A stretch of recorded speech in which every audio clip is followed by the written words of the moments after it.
हेगे तोरा देखी लागे रानी छी भोला जी के पुजारी गे भोला जी के पुजारी गे उजर उजर देहिया पर छौ गेरुआ रंग के ओढ़नी गे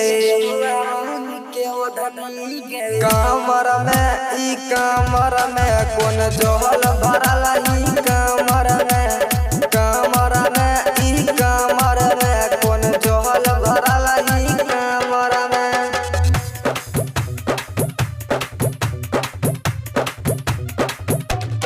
हे गई कमर में ई कमर में कोन जोहल भरल ई कमर में कमर में ई कमर में कोन जोहल भरल ई कमर में पीछे विपिन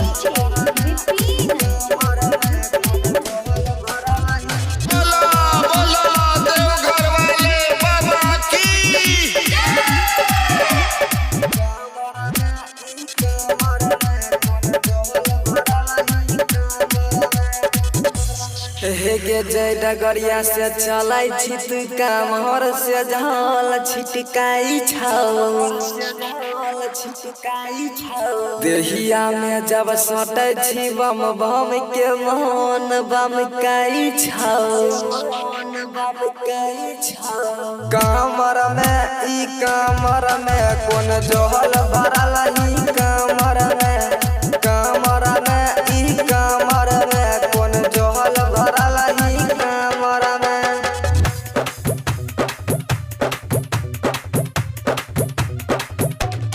हे गई कमर में ई कमर में कोन जोहल भरल ई कमर में कमर में ई कमर में कोन जोहल भरल ई कमर में पीछे विपिन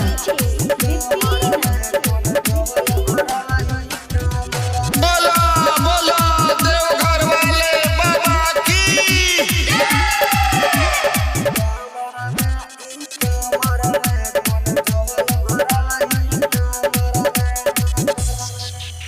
हेगे राजदीप रसीला के किया फेरा में डालाई छी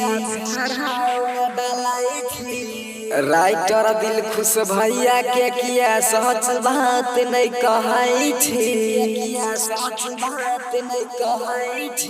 कमर में ई कमर में कोन जोहल भरल ई कमर में कमर में ई कमर में कोन जोहल भरल ई कमर में